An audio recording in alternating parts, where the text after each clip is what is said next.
नमस्कार दोस्तों, आज की कहानी है राम नाम का चमत्कार। एक बार एक गांव में एक साधु रहता था।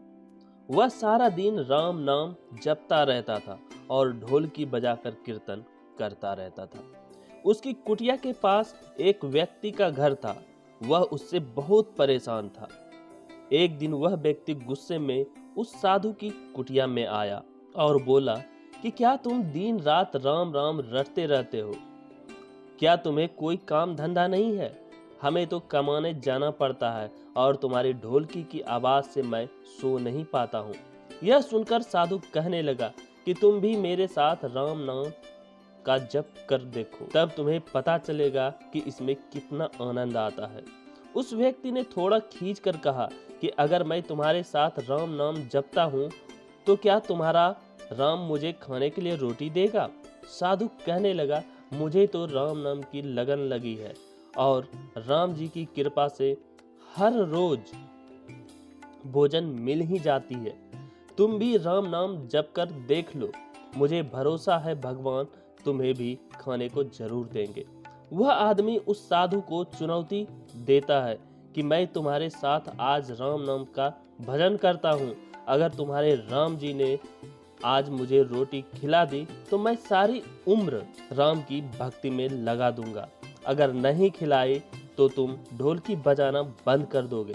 साधु कहता है कि मैंने तो निष्काम भाव से प्रभु राम की भक्ति की है, लेकिन फिर भी मुझे तुम्हारी चुनौती मंजूर है। वह व्यक्ति साधु के साथ बैठकर राम राम का जाप करता है और मन में यह निश्चय करता है कि चाहे कुछ भी हो जाए, आज मैं भोजन नहीं करूंगा। देखता हूँ इसका राम मुझे भोजन कैसे कराता है। राम राम का भजन करने के बाद वह सोचता है कि अगर अब मैं अपने घर जाता हूँ तो मेरी माँ और मेरी पत्नी मुझे रोटी खाने को कहेंगे और मुझे रोटी खानी पड़ सकती है, लेकिन मुझे साधु को चुनौती में हराना है। इसलिए मैं घर जाने की बजाय गांव के पास के जंगल में चला जाता हूँ। वह जंगल में एक पेड़ के ऊपर बैठ जाता है और सोचता है कि मैं सारा दिन इस पेड़ से नीचे नहीं उतरूंगा और अन्न का एक भी दाना नहीं खाऊंगा। इस तरह मैं साधु को हरा दूंगा और उसका ढोलकी बजाना बंद हो जाएगा। कुछ देर बाद उस जंगल से एक बंजारों की टोली गुजरती है। उन्हें बहुत भूख लगी होती है। बंजारों का सरदार कहता है कि आग जलाकर यहीं पर खाना बना लो, अब खाना खाकर ही आगे बढ़ेंगे। खाना बनकर तैयार हो जाता है। बंजारे खाना खाने ही वाले होते हैं कि इतनी देर में बंजारों को सूचना मिलती है कि पीछे से डाकू आ रहे हैं। बंजारों का सरदार कहता है कि हमें यहाँ से चले जाना चाहिए, डाकू हमारा सब कुछ लूट सकते हैं। वे बंजारे खाना वहीं पर छोड़कर चले जाते हैं।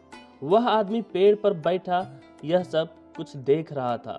कुछ समय बाद डाकू वहां पहुंचते हैं। भोजन को देखकर डाकू कहते हैं कि खुशबू तो बहुत अच्छी आ रही है। यह भोजन किसने बनाया है और बनाने के बाद खाया क्यों नहीं? यह हमें फंसाने के लिए कहीं किसी की चाल तो नहीं? हो सकता है इस भोजन में जहर हो। उसी समय डाकुओं के सरदार की नजर पेड़ पर बैठे उस व्यक्ति पर पड़ती है। वह उसे नीचे आने का आदेश देता है।